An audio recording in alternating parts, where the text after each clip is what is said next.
Pai amado, no Teu socorro, no Teu refrigério e na solução que só o Senhor é que pode nos dar.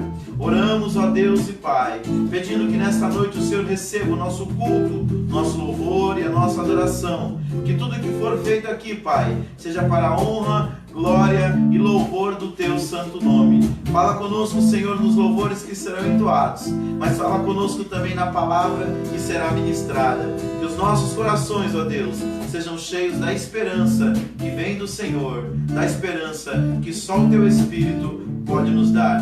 É o que nós te pedimos nesta hora, Pai, no nome de Jesus. Amém. Queridos, nós vamos louvar a Deus, e para que outras pessoas sejam alcançadas por esta palavra, compartilhe esta live aí com seus amigos da sua rede no Facebook. Compartilhe o link que nós estamos compartilhando aí no grupo da igreja com outras pessoas da sua família e seus amigos que poderão também ser alcançados pela mensagem de esperança, de fé e de graça de Deus que nós queremos transmitir nesta noite, ok? Vamos juntos louvar, adorar e bendizer o nome do nosso Pai.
Mais do que nunca nós precisamos desta presença, que não só conforta o nosso coração, nos fortalece, como nos dá coragem para enfrentar os desafios da vida. O Senhor Jesus, um pouco antes dele voltar para o Pai, ele disse que assim que ele fosse, ele enviaria o Espírito do Consolador, que na verdade seria o outro Consolador que ficaria em seu lugar para nos ajudar todos os dias da nossa vida.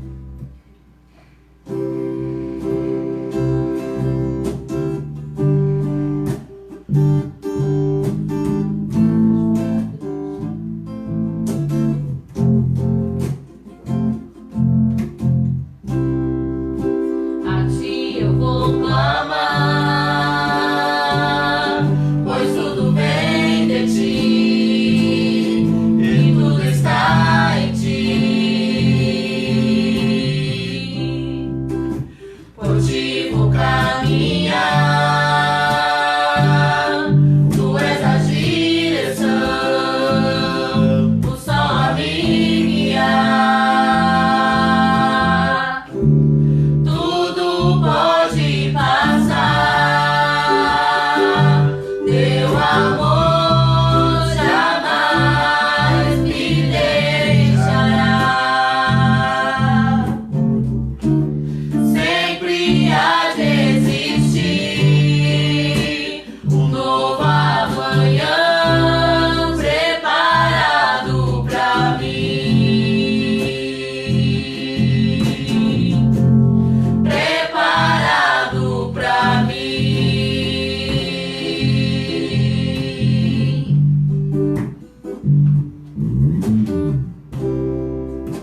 A ti eu vou clamar, pois tudo vem de ti e tudo está em ti. Por ti vou caminhar, tu és a direção, o sol a me guiar. Tudo pode passar,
porque só Ele que pode dar descanso para as nossas almas.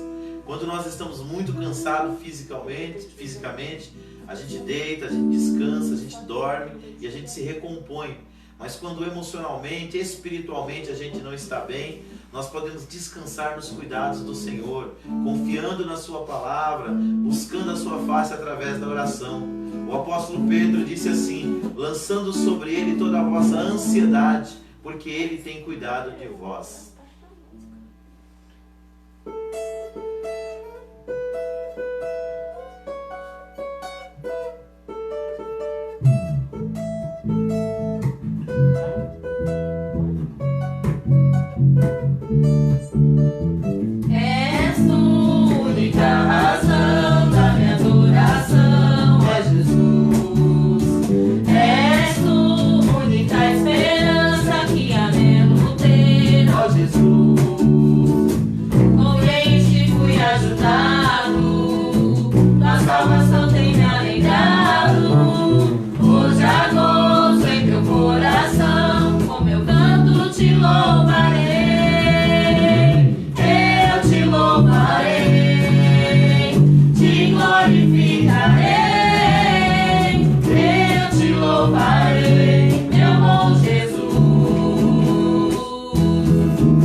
Quando nós servimos ao Senhor, nós entendemos que nós podemos louvar a Ele em todos os tempos e em todas as circunstâncias. Que a nossa fé, que a nossa confiança, que a nossa esperança esteja exclusivamente no Senhor, ok? Nós vamos meditar na palavra de Deus nesta noite. Nós vamos começar uma série de reflexões na carta escrita por Paulo à igreja em Éfeso.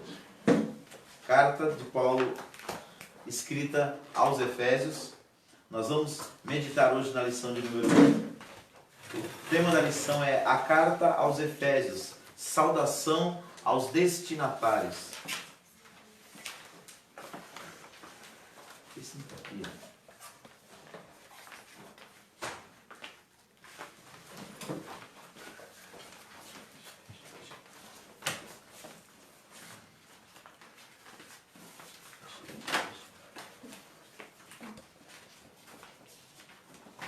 Carta aos Efésios, saudação aos destinatários. O nosso textuário diz assim: a vós graça e paz da parte de Deus, nosso Pai, e do nosso Senhor Jesus Cristo.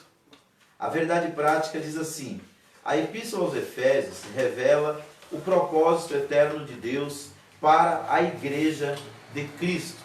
Queridos, esta lição, essas reflexões que nós vamos fazer nesta semana e nas próximas, elas vão tratar da carta aos Efésios. E essa carta, ela fala muito sobre a Igreja de Cristo. Na primeira parte, ela vai tratar muito da parte teológica da igreja. E na segunda parte da carta, nós vamos refletir de forma prática como deve ser a caminhada desta igreja comprada, remida e lavada pelo sangue de Jesus Cristo. A nossa leitura bíblica em classe, ela está em Efésios capítulo 1, versículo 1 e 2, e depois no livro de Atos dos Apóstolos, no capítulo 19, do versículo 1 até o 7. Diz assim o primeiro versículo: Paulo, apóstolo de Jesus Cristo, pela vontade de Deus, aos santos que estão em Éfeso e fiéis em Cristo Jesus. A vós, graça e paz da parte de Deus, nosso Pai, e da do Senhor Jesus Cristo. Atos 19, 1. E concedeu que, enquanto Apolo estava em Corinto, Paulo, tendo passado por todas as regiões superiores, chegou a Éfeso e, achando ali alguns discípulos, Disse-lhes: recebestes vós já o Espírito Santo quando crestes? E eles disseram-lhe: nós nem ainda ouvimos que haja Espírito Santo. Perguntou-se-lhes, então, em que sois batizados então? E eles disseram, no batismo de João. Mas Paulo disse, certamente João batizou com o batismo do arrependimento, dizendo ao povo que cresce no que após ele havia de vir, isto é, em Jesus Cristo. E os que ouviram foram batizados em nome do Senhor Jesus. E impondo-lhes Paulo as mãos, veio sobre eles o Espírito Santo, e falando línguas e profetizando. E profetizavam. Estes eram ao todo uns 12 varões. Glória a Deus. Queridos, esses dois textos, ele trata da pequena introdução, os dois primeiros versículos, da carta aos Efésios. E o capítulo 19 de Atos já fala do apóstolo Paulo ministrando para estes irmãos da cidade de Éfeso, aonde ele passou um bom tempo da sua caminhada cristã, cerca de 3 anos, ministrando a palavra de Deus nessa cidade. E ali muitas pessoas receberam a palavra de Deus e começaram a entender com mais profundidade as Escrituras Sagradas. Esta foi uma cidade que o apóstolo Paulo teve muito cuidado com ela, até porque depois da sua partida, ele enviou para essa cidade o seu filho na fé Timóteo, que deu prosseguimento ao trabalho de discipulado e de levantamento, de preparo, de novos líderes que dariam continuidade à obra de Deus nessa cidade e que trariam uma influência não só para esta igreja, mas para todas as cidades da região. A cidade ou a igreja de Éfeso, ela é citada também lá no Apocalipse pelo apóstolo João, porque João também esteve pastoreando essa igreja, aquele que foi apóstolo de Jesus, aquele que fazia parte do círculo íntimo dos amigos de Jesus, junto com Pedro e com Tiago, e ele também ficou um tempo pastoreando essa igreja. E a segunda carta que ele escreve, das 7 cartas lá do Apocalipse, foi para esta igreja. qual que vai ser o objetivo geral da nossa lição nesta noite? É mostrar o propósito divino na Epístola aos Efésios. Queridos, Deus não faz nada sem propósito. O que é propósito? Propósito é objetivo, propósito é alvo. Tudo que Deus faz, por trás da ação de Deus existe uma motivação. Sempre quando Deus orientou os seus discípulos, os seus apóstolos, os patriarcas a escreverem, Ele fez isso com um objetivo. Então, nós vamos entender nessa lição qual foi o objetivo de quando Deus inspirou o apóstolo Paulo a escrever esta carta para a igreja de Éfeso. Depois nós vamos apresentar a autoria e a data da epístola, isso a data provável, né? Vamos identificar para quem foi dirigida esta epístola. E em terceiro, mostraremos e vamos explicar o propósito da escrita e a mensagem contida nessa epístola. Vamos lá, nós vamos ler a introdução.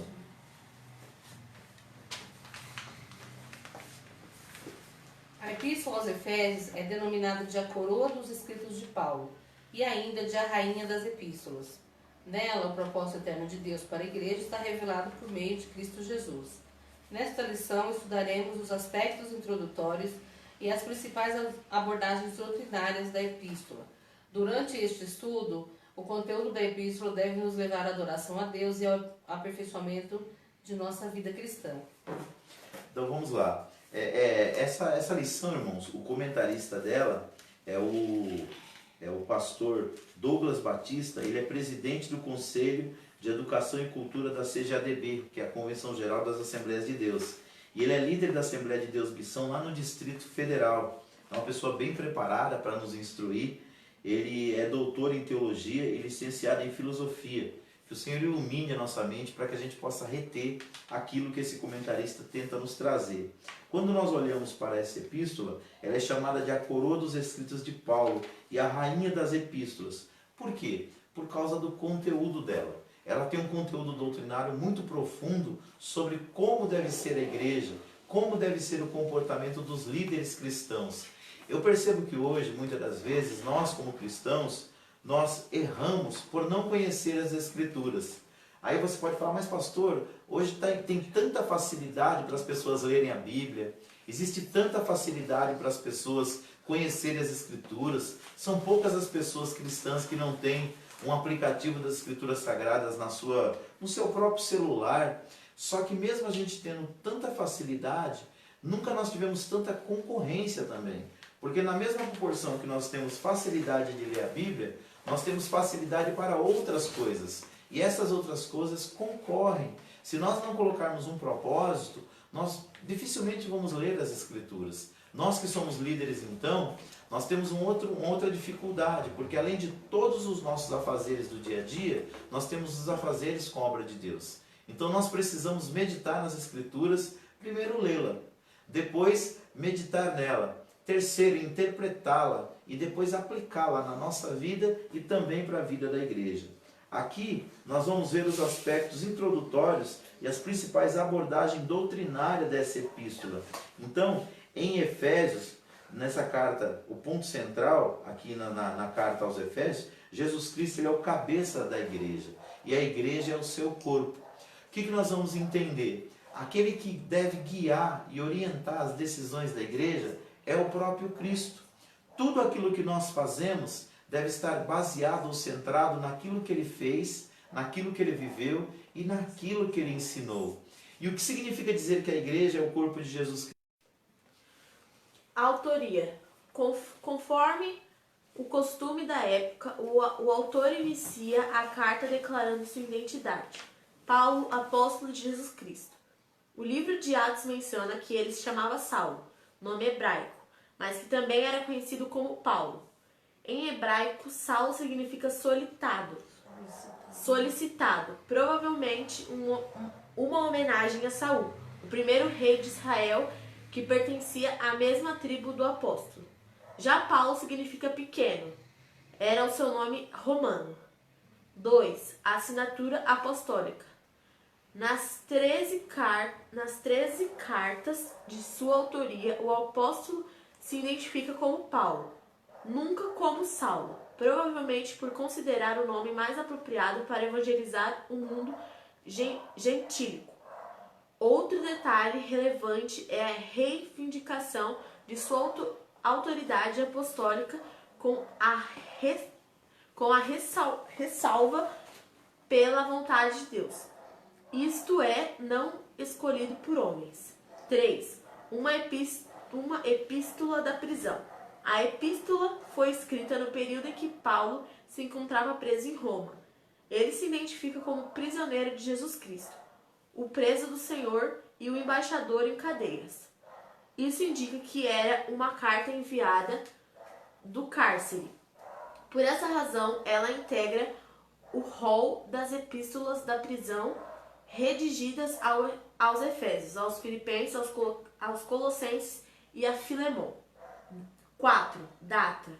De acordo com Atos, após realizar 3 viagens missionárias e implantar igrejas na região do Mediterrâneo, Paulo esteve em prisão domiciliar por cerca de 2 anos, entre 60 e 62 d.C., aproximadamente. A partir dessa premissa, a data provável da redação da Epístola aos Efésios ocorreu por volta de 61 e 62 d.C., tendo Tíquico como seu portador. Ok. Queridos, então o que a gente nota aqui? O apóstolo Paulo, durante o seu ministério terreno, ele escreveu 13 cartas. Essas 13 cartas, elas são praticamente metade do Novo Testamento. Às vezes eu me ponho a pensar o que seria de nós, Igreja de Jesus Cristo, sem as orientações dessas 13 epístolas. Porque todas elas trazem um conteúdo doutrinário de como deve ser a prática da vida cristã e de como deve ser a prática da Igreja de Cristo aqui na Terra. Além de revelar alguns mistérios que nós só conhecemos através dessa revelação trazida pelo apóstolo Paulo.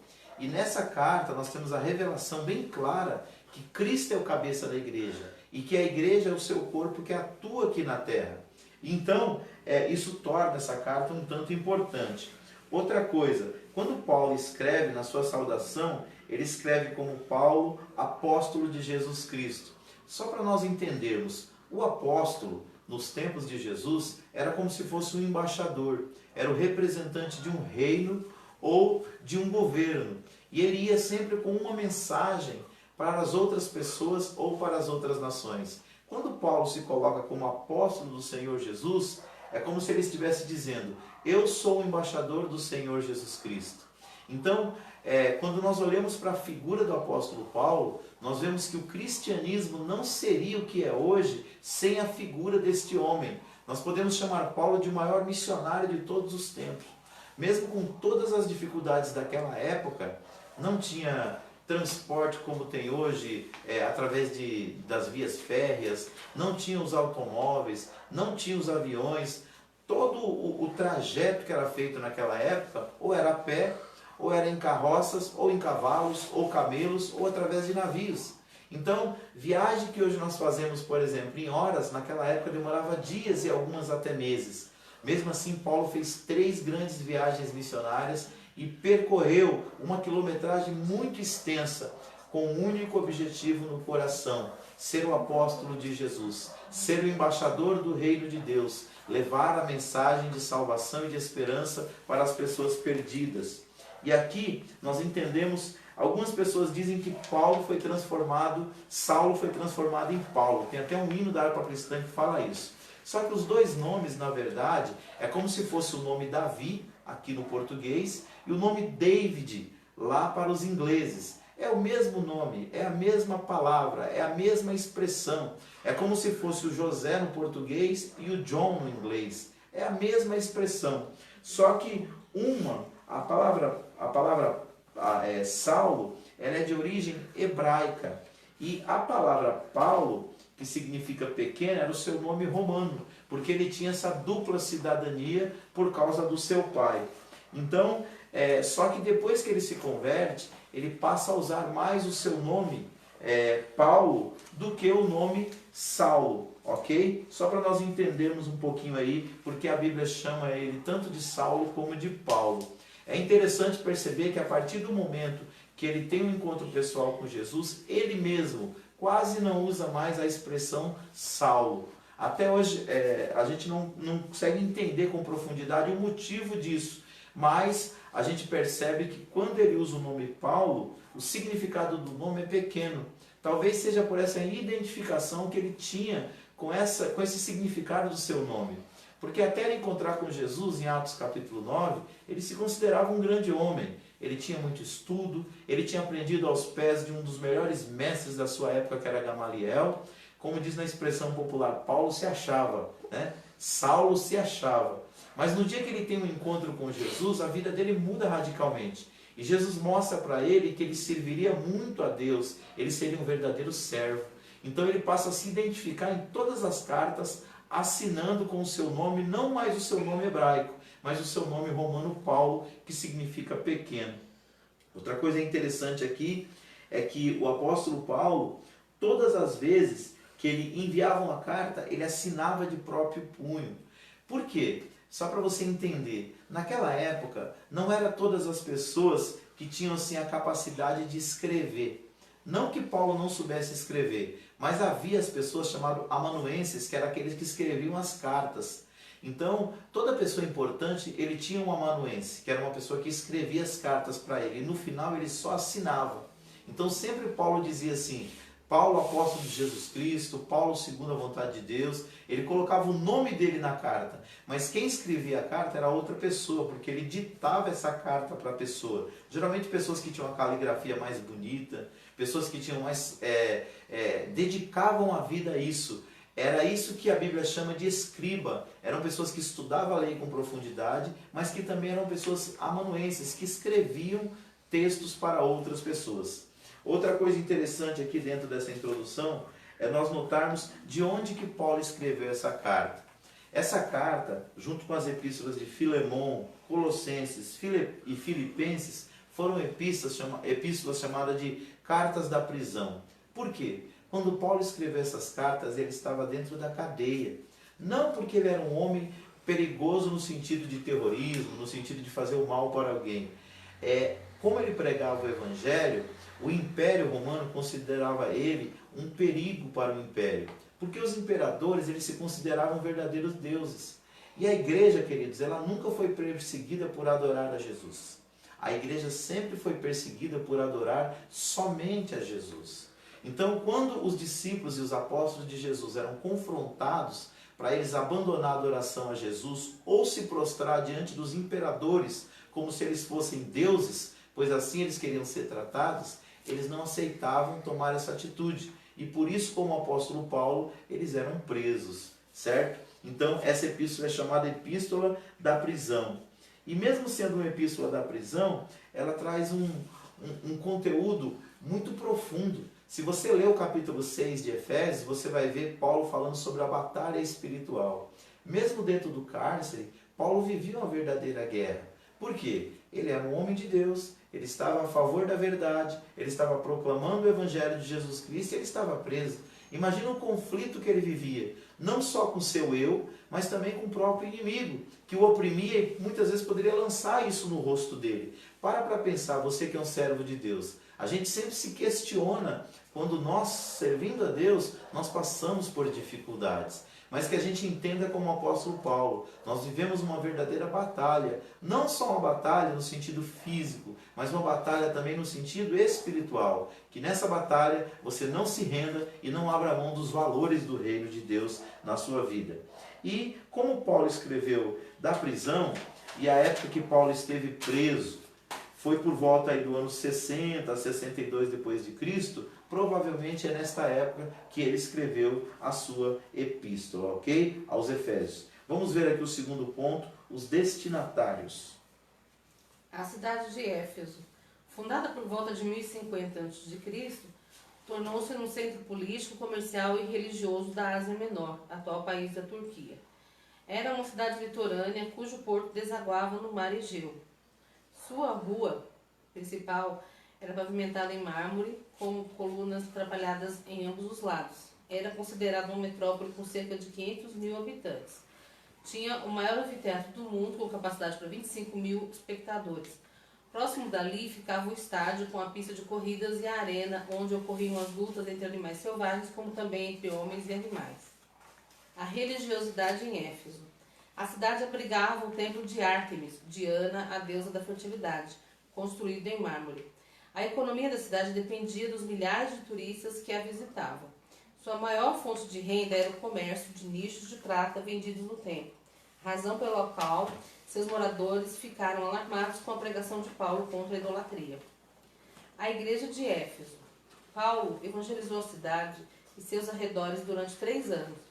Quando chegou a Éfeso, o apóstolo encontrou 12 discípulos, os quais batizou nas águas e conduziu a receber o batismo no Espírito Santo. Em seguida, evangelizou os judeus na sinagoga por um espaço de 3 meses. E como alguns judeus resistiram ao evangelho, voltou-se para os gentios, pregando no salão alugado na escola de Tirano. Em Éfeso, Deus usou Paulo poderosamente e a igreja crescia, pois até os lenços e aventais do apóstolo foram usados para curar os enfermos e expulsar demônios. Grandes líderes da igreja também passaram por Éfeso. Apolo ministrou ali e foi instruído por Priscila e Áquila.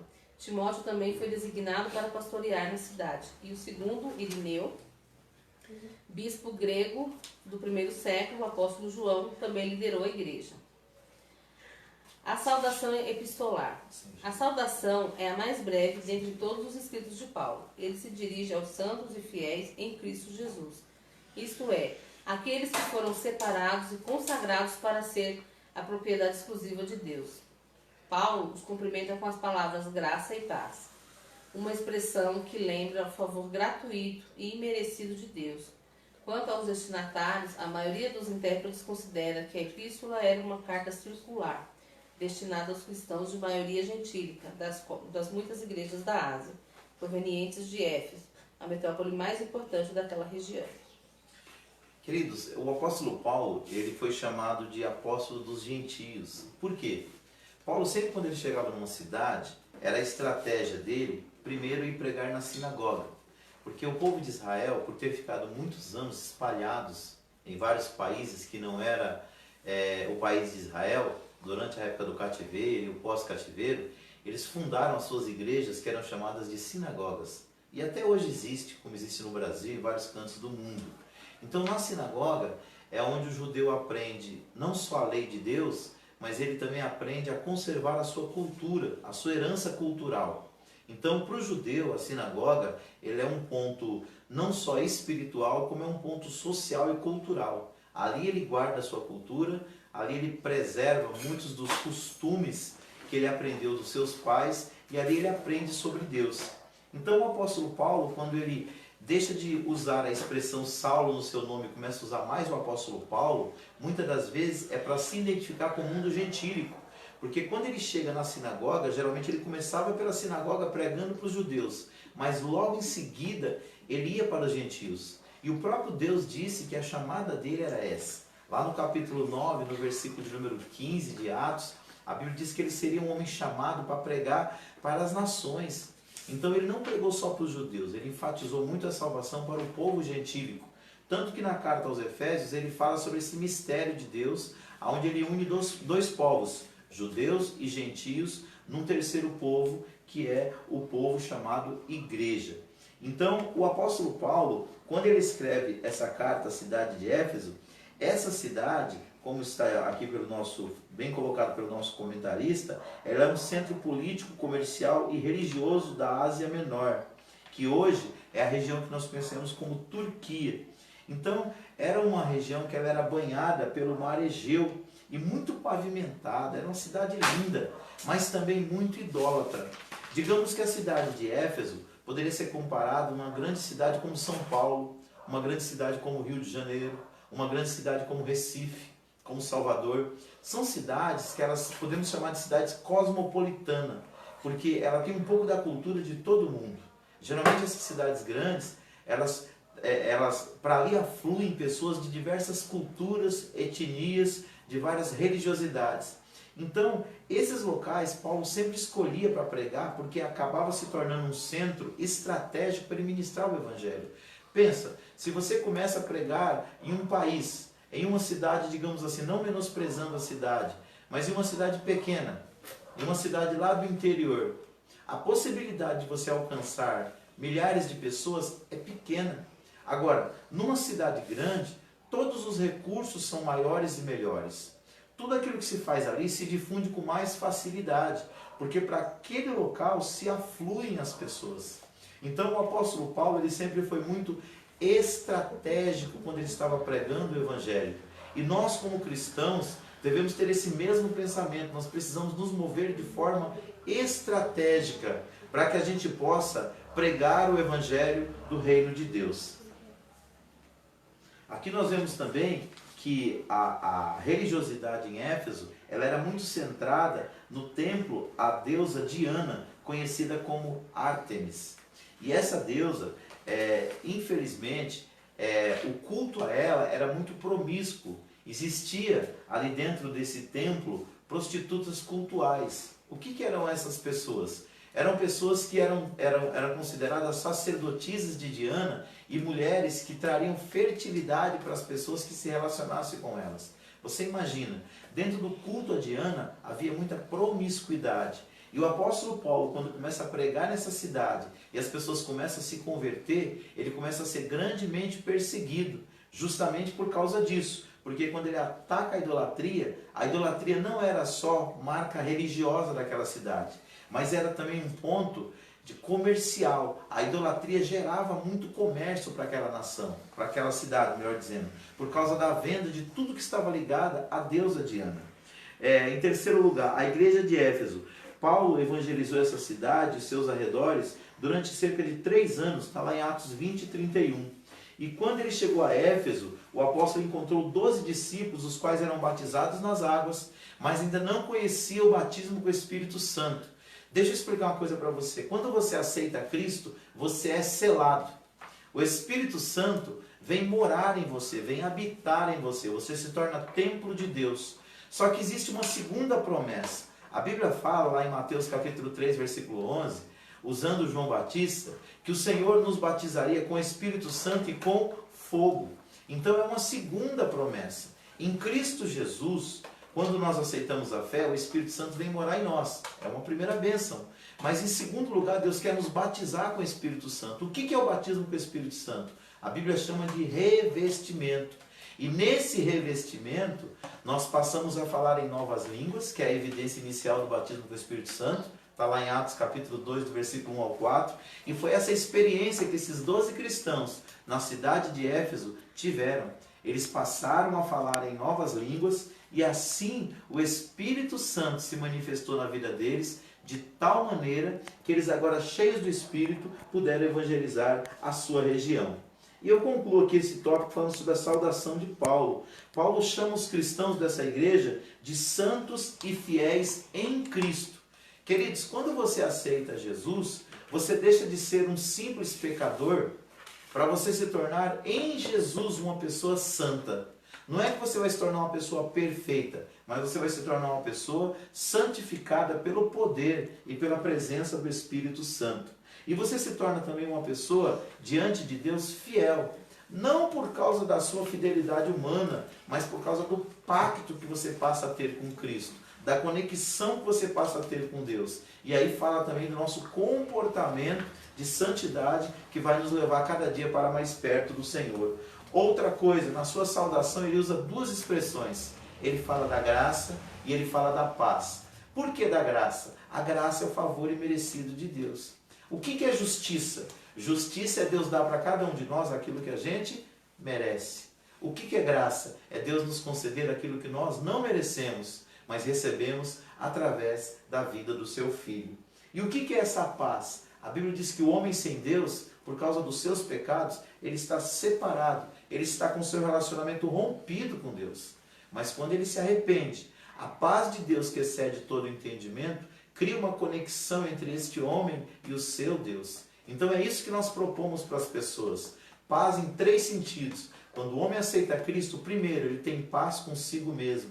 Como ele pede perdão dos seus pecados, a sua consciência é lavada. Então ele agora não vive mais debaixo da acusação dos seus erros. Ele tem paz com a consciência, ele tem uma paz central. Segundo, ele passa a ter uma paz vertical, que é uma paz com os outros homens. O homem que está em Cristo Jesus, ele não quer viver em guerra com o próximo. Mas em terceiro lugar, esse homem passa a ter uma paz vertical.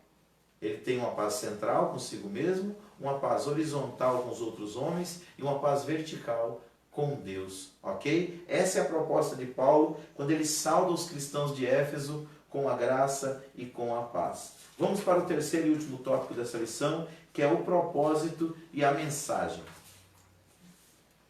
O propósito. Aparentemente, a epístola não aborda nenhum problema específico, como em outras de Paulo.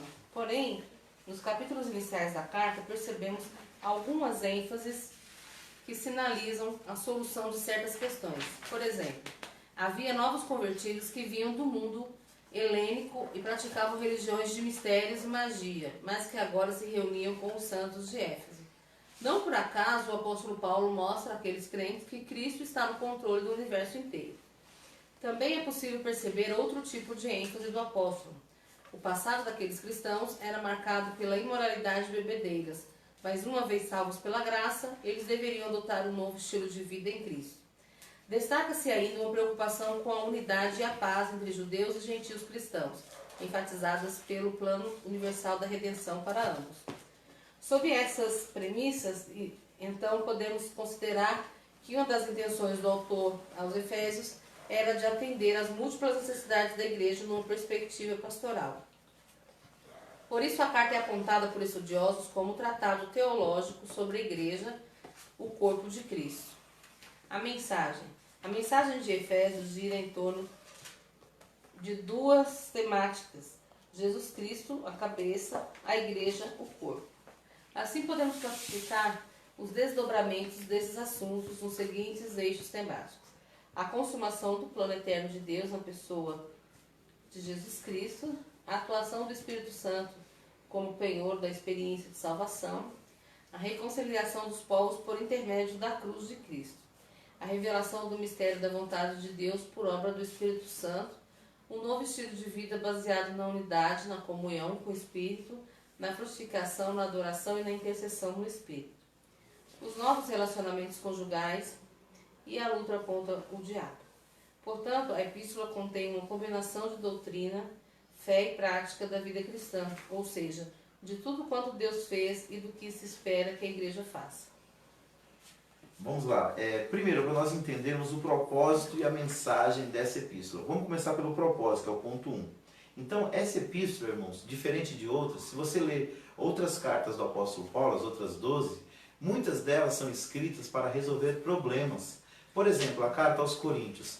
Ela é uma resposta a muitas perguntas que os irmãos fizeram sobre dons espirituais, sobre casamento, sobre dissensão entre os irmãos, sobre diversos assuntos. Nessa carta não, essa é uma epístola doutrinária. E por quê? Havia novos convertidos que vinham do mundo helênico, que era o mundo grego, e praticavam religiões de mistérios e magia, mas que agora se reuniam com os santos de Éfeso. Não por acaso o apóstolo Paulo mostra àqueles crentes que Cristo está no controle do universo inteiro. Já existe no nosso meio, no meio cristão, no meio evangélico, alguns pastores e líderes dizendo que Deus não está no controle de todas as coisas. Por quê? A ideia de Deus no controle para alguns é uma ideia absoluta, em que as coisas de forma minuciosas Deus está coordenando. Só que existe uma visão mais ampla, que é essa que nós defendemos, que Deus está no controle não significa que Ele tira de nós o livre-arbítrio, mas que Ele dá para o homem a liberdade de fazer escolhas, tomar decisões e arcar com as suas responsabilidades. Mas todas as vezes que o ser humano, através das suas atitudes, ele vai comprometer o projeto maior de Deus, Deus intervém. Isso a gente vai ver na história o tempo todo. Vamos dar um exemplo disso na nossa vida. Nós que somos pais. Por mais que a gente tenha o controle da nossa família, dos nossos filhos, principalmente quando eles são menores ou crianças, nós vamos dando para eles liberdade na proporção que eles vão amadurecendo.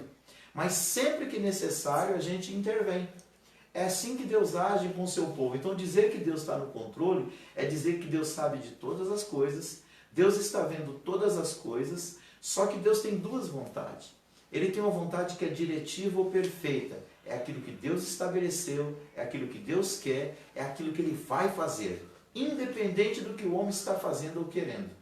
Existe a outra vontade que é a permissiva, é aquilo que Deus permite que aconteça, mas não foi Ele que estabeleceu para que fosse assim. Por exemplo, o que está acontecendo hoje no mundo. Não tem como a gente dizer se foi Deus que estabeleceu isso ou não. O que nós podemos fazer é, dentro disso, entender qual é a vontade de Deus para este momento. Primeiro, ter uma atitude de submissão à sua palavra. Segundo, ter uma atitude de misericórdia para com os que sofrem. E terceiro, cumprir com o nosso papel e com a nossa responsabilidade como cristão. Então, na carta aos Efésios, Paulo começa a tratar com esses cristãos que vieram lá do mundo grego, lá do mundo romano, lá do povo gentílico que estavam agora na igreja. E precisava ser doutrinado sobre como deveria ser a sua caminhada. Quando a gente vem do mundo para a igreja, a gente vem com uma série de costumes e hábitos que não são cristãos, que precisam ser tratados para que nós alcancemos libertação e transformação. Também quando nós olhamos para esse texto, nós vemos que o apóstolo Paulo, ele enfatiza a questão da unidade e da paz. Porque havia muita guerra entre judeus, os judeus se sentiam melhores do que os gentios. E os gentios, muitas das vezes, por causa das suas religiões, dos seus deuses, eles desprezavam os judeus. Então o apóstolo Paulo vem pregando uma mensagem de união entre esses dois povos. Como? Através da aceitação a Cristo Jesus. Uma vez que a pessoa é salvo, ele não é mais nem judeu e nem grego. Ele agora passa a ser um, junto com seus irmãos, em Cristo Jesus. Por isso que a Bíblia fala que de dois povos, Deus fez um. Ali no corpo de Cristo não existe judeu e nem grego, existem os salvos. Eu costumo dizer que Deus, quando Ele olha para a terra, Ele só vê três povos. Ele vê os judeus, que é o povo dele segundo a carne, que Ele escolheu da linhagem de Abraão. Ele vê os gentios, que são todas as nações, e Ele vê a igreja, que são aqueles comprados, remidos e lavados com o seu precioso sangue. Para nós concluirmos aqui, qual que é a mensagem que Paulo pregava dentro dessa epístola para esta igreja? Ele pregava que Jesus é a cabeça e que a igreja é o corpo. E se a igreja é o corpo, ela deve andar em total concordância, harmonia e unidade com a cabeça. Quem é a cabeça? É Cristo. Então o corpo, que é a igreja, deve estar em harmonia. Para estar em harmonia, ela precisa viver debaixo da atuação do Espírito Santo. Essa é uma epístola que Paulo fala muito sobre o poder do Espírito Santo como penhor, como selo, como aquele que age na vida da igreja, marcando ela como propriedade de Deus. E aí ele começa a falar sobre o nosso comportamento. Ele começa a falar que nós devemos viver um novo estilo de vida, baseado na unidade e na comunhão com o Espírito Santo. Ele fala da frutificação, da adoração. Ele diz que nós, como cristãos, devemos interceder pelas outras pessoas. Ele diz que nós devemos viver os nossos novos relacionamentos em paz. Ele enfatiza que a vida conjugal do cristão deve ser uma vida pura, ou seja, livre da promiscuidade, livre do adultério, livre da fornicação. Ele fala que nós, como cristãos, nós devemos ter também uma luta constante contra o diabo, porque a Bíblia diz que a maior guerra nossa, a Bíblia diz assim, que nós não temos, as armas da nossa milícia não são carnais, mas são poderosas em Deus, sabe para quê? Para destruir as fortalezas. Então entenda isso, nós vivemos numa guerra espiritual sim, e nós precisamos nos revestir da armadura de Deus para vencer todo o mal. E isso só será possível se nós nos enchermos do Espírito Santo. Então a proposta de Paulo para a igreja de Éfeso é que ela viva uma fé prática na sua caminhada cristã. E sempre confiando no Deus que fez todas as coisas e que espera que essa igreja também se espelhe nele e coloque em prática aquilo que ele ensinou. Conclusão. A epístola revela um elaborado resumo da salvação e suas implicações para a vida cristã. Seu conteúdo recorda o favor imerecido que recebemos gratuitamente da parte de Deus. Suas exortações nos impelem a viver em santidade e alicerçados em Cristo, a cabeça da igreja, e batalhar contra as forças das trevas. Então, resumindo na nossa conclusão, aqui existe um elaborado, nessa carta, nós vamos estudar ao longo das outras ministrações, as próximas, o plano da salvação.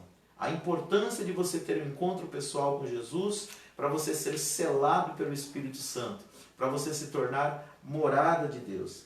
Mas segundo, se você já aceitou a Cristo, você precisa viver uma vida de santidade. Ou seja, trabalhar em todos os aspectos para viver uma vida que glorifique o nome do Senhor. Mas tenha consciência do terceiro ponto. Nós vivemos numa batalha espiritual. O inimigo está o tempo todo tentando roubar a tua fé. A Bíblia fala lá em Efésios, capítulo 6, que o inimigo, ele tem os seus dardos inflamados. O que são os dardos inflamados? Como o inimigo não consegue tocar no cristão, ele lança pessoas contra nós. Ele lança situações contra nós. Ele lança os teus dardos para tirar a nossa fé. Mas nesta noite eu te convido a colocar a sua fé e a sua esperança no Senhor. E não deixe que nada quebre essa aliança e esse relacionamento que você tem com Deus. Faça da palavra de Deus um escudo que vai te proteger das astutas ciladas do diabo. Ok? Vamos orar? Pai, nós te agradecemos, Senhor, pela tua palavra. Te louvamos, Senhor, pela primeira aula desse trimestre da nossa escola bíblica e pedimos que o teu Espírito Santo ministre no nosso coração o teu querer e a tua vontade. Nos ajuda a vivermos uma vida que glorifica o teu nome, Senhor. Que possamos colocar em prática aquilo que temos aprendido de ti, ó Pai. Termos a consciência da nossa salvação, que Jesus Cristo veio trazer e nos revelar. Mas ter consciência também da nossa responsabilidade, que é viver o Evangelho e compartilhar com outras pessoas. E por fim, Senhor, ter consciência que nós estamos numa guerra, numa batalha espiritual e que nós devemos nos revestir de toda a armadura de Deus e perseverar em oração para que possamos resistir no dia mau. É o que nós te pedimos, Pai, e já te agradecemos no nome de Jesus. Querido, como eu digo sempre, se você é um filho de Deus, se você conhece a palavra, se você caminha com o Senhor, firme-se cada vez mais e mais. Se por qualquer motivo você está longe da casa do Pai, é tempo de você voltar. E se você nunca conheceu a Cristo, é época de você conhecer. Aceite-o como seu único e suficiente Salvador.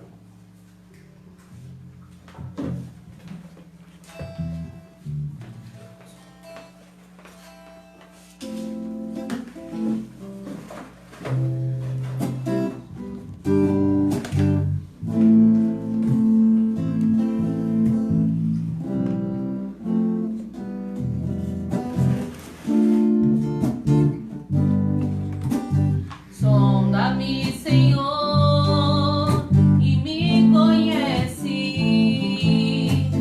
Quebranta o meu coração. Transforma-me conforme a tua palavra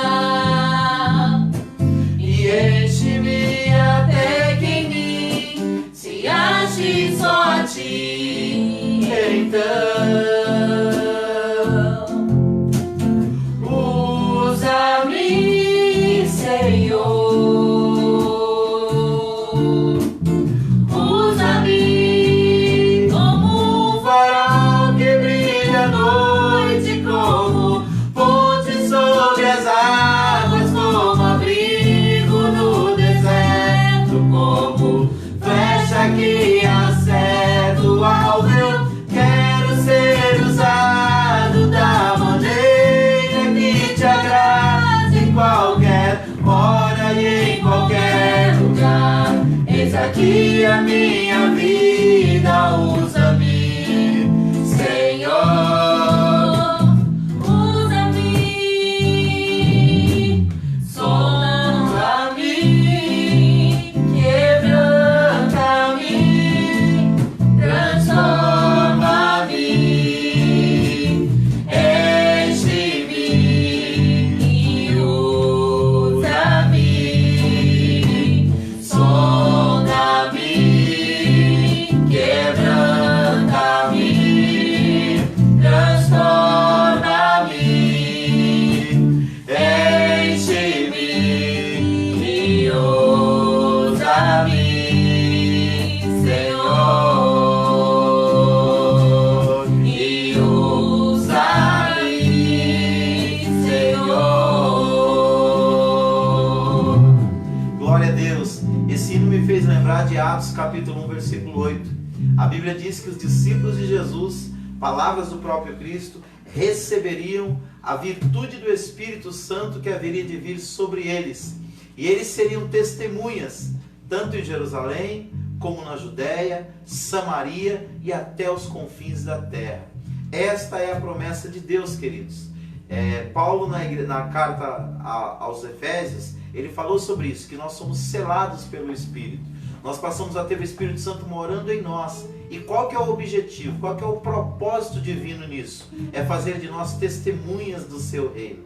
Quando nós testemunhamos, como estamos fazendo aqui agora, outras pessoas têm a possibilidade de receber Deus, de receber o amor de Deus, de receber esperança em Deus e assim ser transformado pelo poder do Evangelho. Vamos orar? Se você quiser entregar a sua vida para Jesus aí no seu lar mesmo, abra o teu coração e peça para Deus. Reconheça os seus pecados. Ninguém será salvo se não reconhecer que é pecador. Você precisa reconhecer que você é pecador e que você precisa de Deus, você precisa de Jesus e que a morte de Jesus foi no teu lugar. Aí sim, arrependido dos seus pecados, você poderá caminhar com Ele e poderá um dia ver a face dele, ver a Ele face a face, ok? Vamos orar? Sexta-feira às 19h30 nós estaremos aqui para um culto que nós chamamos de Sexta-feira Profética. Estaremos novamente pregando a palavra de Deus e Deus estará falando ao seu coração, amém? Vamos orar? Pai, nós te damos graças, Senhor querido, por este momento tão especial que o Senhor nos deu a oportunidade, Pai. Queremos continuar te servindo e dando testemunho de quem o Senhor é. Senhor, Tu és o cabeça da igreja. Nós fazemos parte do corpo, Senhor. E como Teu corpo aqui na terra, nós queremos cumprir o nosso papel, que é dar testemunho de quem o Senhor é.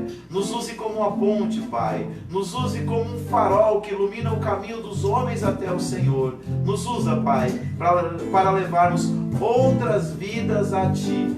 Muito obrigado, meu Deus. Que o Senhor continue abençoando, Senhor, aqueles que nos acompanham. É o que nós te pedimos e te agradecemos no nome de Jesus.